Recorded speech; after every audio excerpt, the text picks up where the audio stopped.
Ay, malaki. Ang ganda. So, ito, ilan yung anak? 2, 4, 6, 8, 10, 12, 13. Ito yung mga magagandang baboy, ano? 13 yung anak. Ang gaganda. Jesus, nga yata huli naman kaya tatakbo niya. Ayun guys, 16 daw yung anak talaga nito. Pero 13 lang yung nabuhay. Pero nakita nyo guys, ang laki ng katawan. Mga ilang taon na po itong baboy na to. Pero ang gaganda ng ano.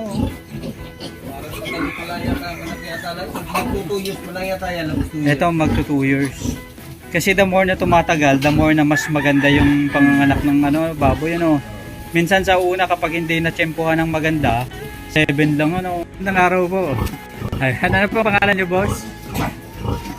Renato de Ocampo. Renato de Ocampo. Tigaon na po ito, boss ano.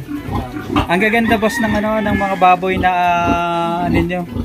Mga ilang taon na boss tong ano, tong baboy na ganito?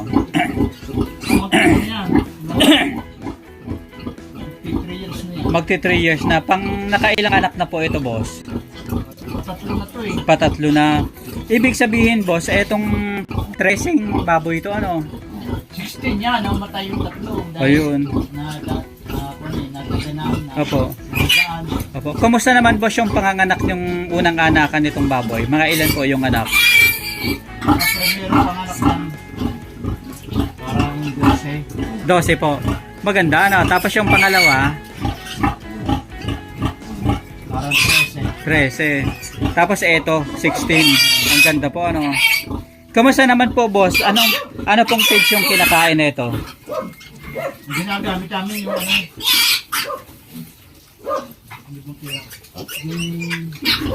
Bimig o Pigrolac? Ah, uno po kayo ngayon. Pag yung pag ano na, habang pinapalaki yung pinahin, Opo.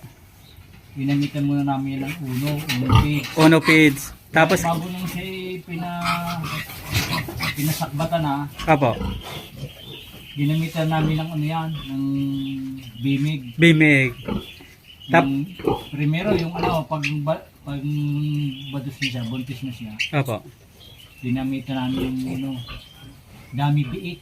Ah, yung ano, yung bimig na dami biik. Tapos ngayon po, ang gamit nyo na po ngayon, anong brand? Uno na po. Ano na lang ang ginagamit namin ngayon, yung ano, dami gatas pa. Yung Ah, dami gatas pa sa bimig. Tapos dito po sa piglets, hindi pa ginagamitan ng feeds, ano? Ngayon, ginamitan namin yung ano, yung milk gold. Yung Yung, eto po, yung bago. Ayan, bimig pa rin. Baka bimig pala sina sir. Pero yung mga regular nyo po na mga baboy, uno na po yung gamit nyo.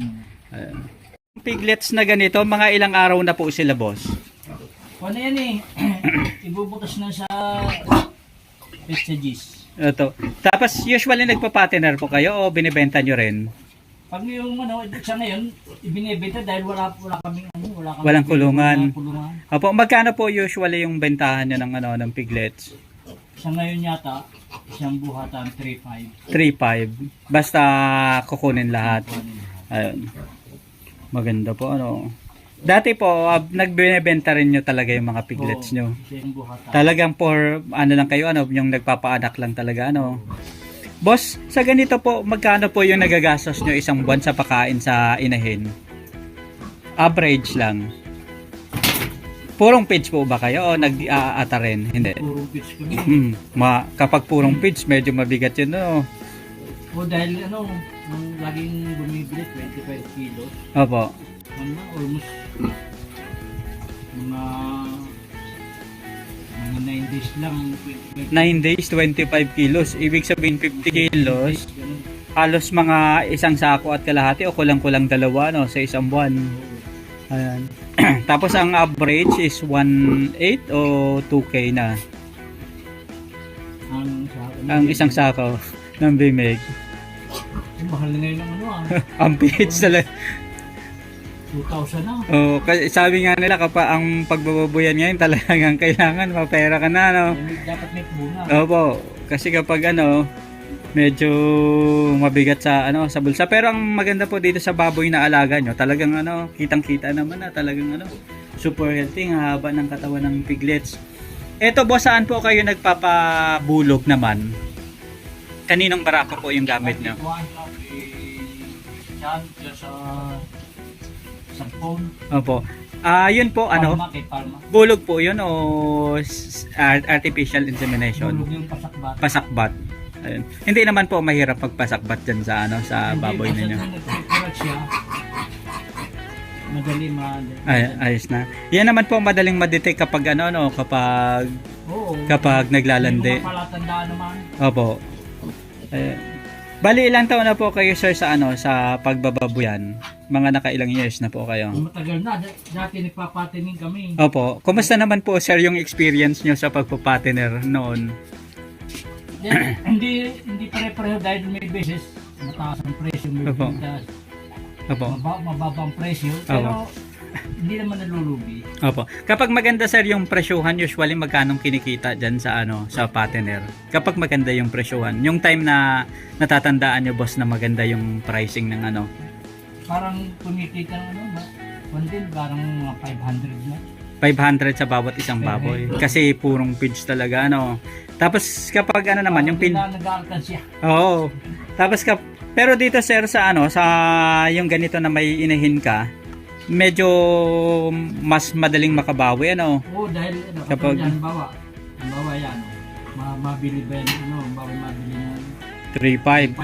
5 dati yan, in 3 Magkano 35 na lang yung 10 madali ng computation yun. Ito sir, ano naman po sir yung maintenance nyo sa mga baboy na katulad nito? May mga gamot po ba kayo na ina-injection? Ano po usually yung mga mga vitamins nito? Meron kami merong Technician. na hindi ko masyadong kung ano yung ginagamit niya. Yun yung maganda boss, para at least kapag halimbawa nagkasakit ay may nararamdaman yung baboy, salba agad. Ayun. Maganda po yung gano'n yung may contact na talaga para at least lalo na yung yung at least alam na nila talaga yung gagawin po Ayan guys, sundan natin si sir naman dito sa Ito boss, inahin rin po ito. Nasakbatan na yan. Ito boss parang naglandi na po ba to o Sa pa, ano yan, anak Buntis. niya sa katapusan nitong ibig sabihin malapit na po. Ito sir, ilang days na lang manganganak na to? Oo. Katapusan na ang anak sa aming anak ko. Katapusan ng September. Ito pong isa, Buntis na rin yan. buntis na rin. Tapos kailan naman po yung expected na panganganak nito? Siguro mga ano yan. Mga nakailang buwan ng nabulugan ko. Kasi mga October na siguro. October na po. Tapos ito, manganganak. Pang ilang anakan na po dapat nitong baboy na to? Primero lang sila. Parehas primero. Dito po ako boss magpicture para kikita po kayo. So ibig sabihin first time po ito. Tapos etong mga baboy na to boss, ilang buwan na po sila? Ano? Mahigit din lang 1 year. Dahil Ibig pinasakbatan niya mga 9 months. 9 months. Ibig sabihin boss, mula biik, talagang inalagaan nyo po sila ng galing po sila dun sa sa mommy pig na yon. Tapos eto tuloy-tuloy na. Mas maganda po yan boss para at least yung galing na dito mismo sa sarili yung Ang lahi nung babae, Opo. madaming mga anak. Opo. Tapos magandang magatas. At least eto boss, talagang galing na sarili nyo na talaga. Sariling grade. Dumami na ng dumami yung yung alaga nyo. Kumusta naman boss yung 'di ba halos isang taon po kayo na nagantay. Hindi naman po masakit sa sa bulsa. O ayos lang. Mga hindi pero ginagamitan na namin ng kata. Opo. Itong mga later madali na sa tira. Yung ginamitan na namin ng face. Opo. Eto sir, yung sinasabi niyo sir na 9 months bago na pasakpatan. Pang ilang landi na po sir yung baboy yun? Nakailang landi na po sila? Bali ko dapat mga 3 times na pag 3 times na para mas maganda po talaga na na ganun doon pagbubuntis. sa may mga tatanong sa may mga experience. Opo. Ganun doon dapat. Opo. Mga 3 times, 2 times na naglalambot. Opo. Para sure na magbabado siya. Oo. Tapos dito sir, magkano na po ang bayad nyo sa kapag magpapasakbat sir? magkano na yung Yung 800 na yan. 800 pesos. At least mura-mura pa, no? Oo. Kasi sa iba, 1,000. Minsan nagcha-charge pa ng, ano ba yan? Yung labor ba? Yung transportation. Kasi sabi nila, mahal yung gasolina. Mas okay na kasi. Oo. Lagi sa kanya magpapasok mo. Oo. Kumbaga kaibigan na, parang katropa na. Kaya ano, maganda sir yung ano, yung babuyan ninyo. At least ano, eto sir, galing na talaga sa ano nyo, sa, dun sa kumbaga anak na yung mami pig na nasa unahan. Tapos eto, magkapatid to sir. Maganda to kapag ano, yung nanganak na. Ang advantage lang sir na itong may puro inahin kayo, at least medyo kahit na ganito yung presyuhan ng baboy na mababa, talagang hindi lugi ano. Kasi kapag nag-partner ka talagang Dapat may malaki kang puhunan. Oo. Kaya sa akin nga, yung dati 45 yung alaga ko, talagang in-stop ko muna kasi hindi kakayanan yung 120 na ganyan, 125. Dapat ngayon mga 170, 160 at least ayos na. Oo. Kahit mag 150 pwede na. 150 okay. Oo. Kung binili, kapag sarili mong galing sa sariling lahin, ayos pa. Oo. Kaya kumbaga kaya pa. Pero Talagang kung mamumuhunan sa biig, Biig. talagang medyo tight po ano. Yun. Tapos eto sir, ang kinakain nito, ang kinukonsume nitong feed sa isang araw, mga ilang kilo po? Bali mga ano lang. Medyo pag ganun kasi mga inahin babagtas, hindi na masyadong ginagamihan sa kain. Opo. Mga isa sa umaga, isa sa hapon. Mga 2 kilos lang. Mga 2 kilos po. Nagda-diet rin po ba tong mga inahin sir kapag yung bagong bulog? Kumbaga binabawasan Oo. yung pakain nila. Dahil hindi ito dadami ang anak. Ano? Kapag Sobrang mataba. Opo. Sobrang pakain. kailangan tama lang. Tama lang ang pakain. Tapos ang nagpapaanak po dito, boss, kayo na rin? Oo, O yung anak ko.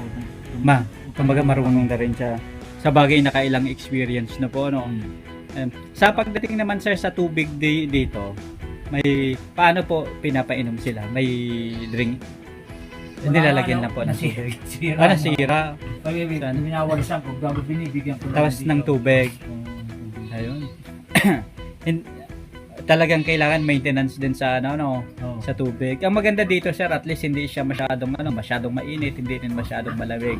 Tamang-tama lang po, no.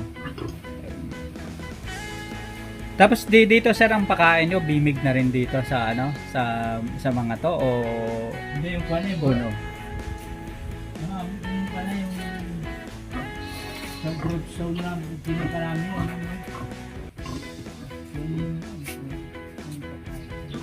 Ayun.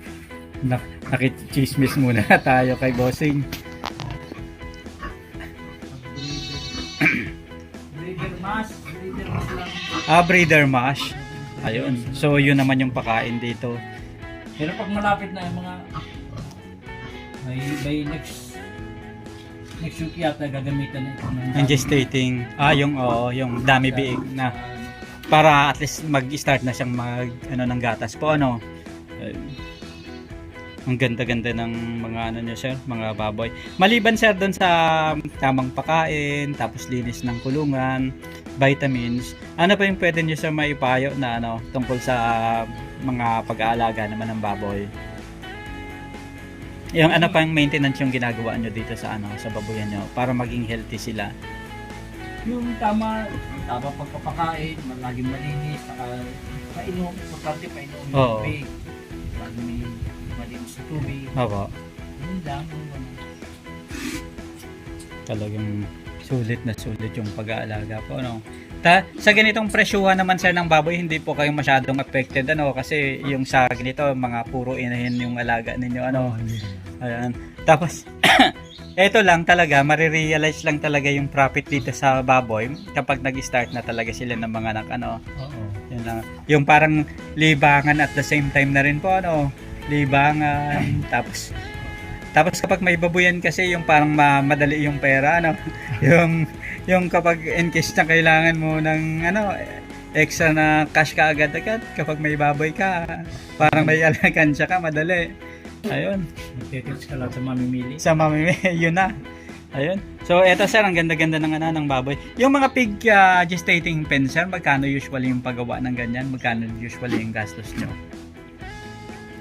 Kasi Joseph yung gumawa. Opo. Yung sa materials sir, yung nandyan sa unahan, magkano yung gastos nyo dyan? Opo. Kasi pagawa nun masyado.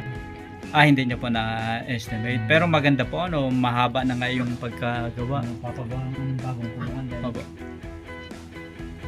Plano nyo po na na magpagawa ng medyo mas malaki pa. Sa bagay sir, kapag nag-decide kayo na mag-patiner ayun, at least meron. Pero dito naman sir, malaki naman yung space nyo kaya walang problema. Ang ganda. Thank you sir sa sa pagpapatuloy niyo sa amin at saka sa magandang interview, sa mga na-share niyo na dagdag kaalaman sa amin. Ito, ang ganda-ganda. Anong oras po kayo sir naglilinis? Yung tanghali, pag pinapaliguan ko, ito nalinis. Oo. Kumbaga. Ay.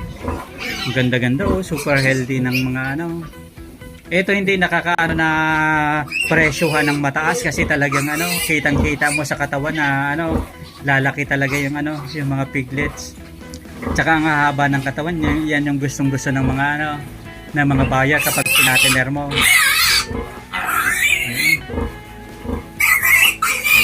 Talagang agawan sila sa Pero kahit na marami yung anak niya, 'di ba? Talagang lahat talaga super healthy Yung iba kapag marami yung anak, yung iba malalami Pero ito talagang kitang-kita na ang babuyan na napakaganda. Ito guys, ang ganda ng inahin. Maganda yung mga piglets. 13 na piglets to mga katropa. Ayan. So ito yung inahin guys. Pang ilang anakan niya na, pangatlo na. Ito, magaganda yung mga piglets guys. Pwede pa rin nga gawing gawing mga inahin yung mga piglets dito. Ito. Boss, magkano yung presyo nitong piglets nyo? Kung lahatan, bibigay doon hanggang 3.5. Mga 3.5 kayang-kaya. Pero dito hindi kayo lugi guys kasi dito bimig yung ginagamit. At nakita nyo naman guys yung resulta sa katawan ng baboy. Actually 16 guys yung anak na itong mommy pig. Pero 13 yung nabuhay. Pero nakita nyo naman lahat talaga super lalakas tapos super healthy. Nakita nyo guys yung mga katawan. Ayan. So, antayin lang natin yung number ni sir para at least kapag in case na gusto nyo, interesado kayong bumili, pwede. Ano pong pwede nilang kontakin sa inyo sir kapag Ito sa Globe. Sige sir. 0927 0927 42 227 227 82. Ayan. Sino pong hahanapin nila boss? Si Christian. Christian. Ayan. Ano pong apelyido boss? De Ocampo. Ayan. So hanapin nyo lang guys, Christian De Ocampo. Ito dito lang. Dito sa kanya sa kanyang smart. Sige po. 09 09 39 41 45 719. So ito guys, itong mga piglets na to, pwede nyong gawing inahin yung ibang babae kasi nakita nyo naman yung inahin na pwede na pinanggalingan. Kung may bala kayo guys gustong partner, pwede rin, magaganda yung katawan, mahahaba. Pero kung may balak rin kayong inahin, pwede namang kumuha rin dito sa mga piglets na nandito ng mga babae. Magaganda pa yung At saka guys, naputol yung buntot, so malinis kapag ginawa ng maganda. So contact lang kayo guys sa cellphone number na binigay ni sir para at least kay Sir Christian De Ocampo. Ayan. So nakita nyo naman, sulit na sulit kayo dito guys, hindi kayo lugi. So ang address dito boss is sa Tigaon na to Anong barangay po to? Caligawan, Sitio Caligawan, San Rafael. Sitio Caligawan dito sa San Rafael. Malapit lang din to guys, At saka accessible guys sa road kaya madali lang pick upin yung mga alagang baboy.